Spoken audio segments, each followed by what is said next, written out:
Hi everybody, I'm James Yodice from the Albuquerque Journal. I'm the high school's sports editor here with Ken Sickenger. Here to talk about week 5 of the high school season.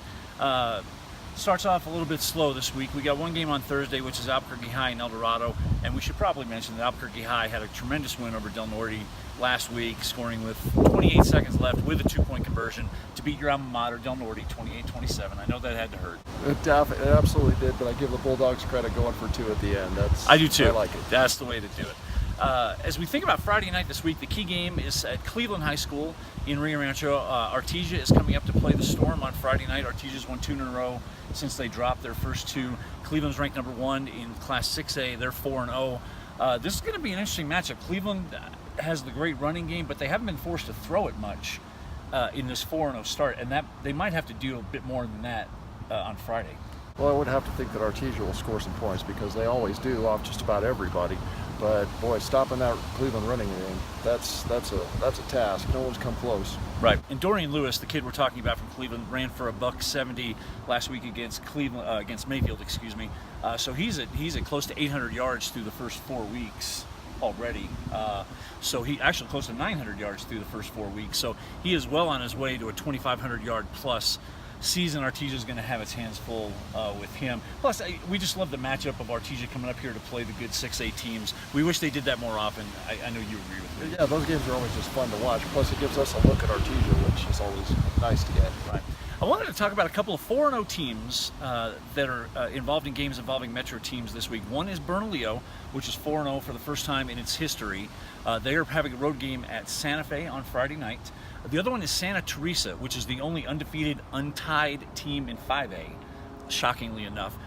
They are coming up here to the metro area to play Valencia, who is 3-1 this week. We don't know much about Santa Teresa. We'll probably know a bit more as we get into district, but to see Santa Teresa and Bernalillo both 4-0 in the same season, Ken and I believe that's never happened before. Matter of fact, we know it's never happened before because Bernalillo's never been 4-0.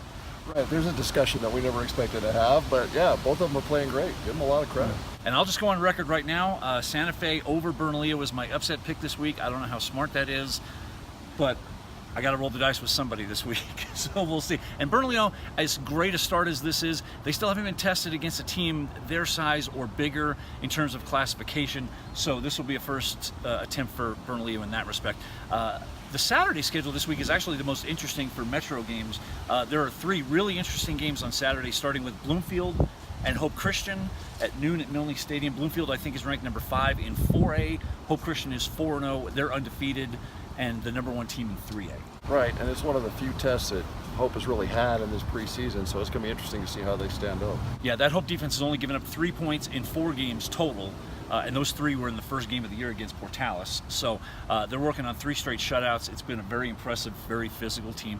Los Lunas is coming off a pretty ugly loss against Roswell last week, 42-20 at home. Los Lunas plays Cibola, a 3-1 team who's been more competitive than I think both you and I expected. Cibola coming off its first loss to La Cueva, so a couple of 3-1 teams on Saturday. Right, and I'm going to go with your alma mater on that one. I happen to think they're better than, as we said, they're probably better than anyone expected. Yeah, I'm taking Los Lunas to bounce back this week in that game, but I think that's very much a coin flip game. In fact, there are probably 8 or 10 games on the Journal's list of prep picks this week that could go either way, and that includes the last game of the weekend, which is Portales and St. Pius, 2 teams ranked in the top 10 in 4A.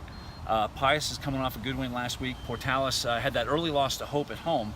But these are 2 really good 4A teams, and this is just another one of those games that could absolutely go either way. I think so. That's probably why we disagree on all 3 games on Saturday. So yeah, that should be fun.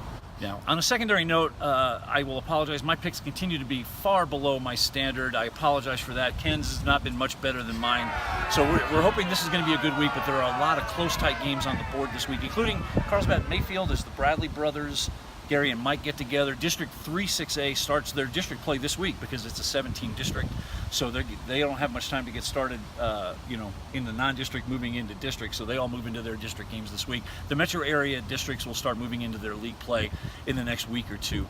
In the meantime, be sure to catch our picks in the Thursday Albuquerque Journal. You can find them at abqjournal.com as well. So enjoy the football this weekend, and we will see you next week.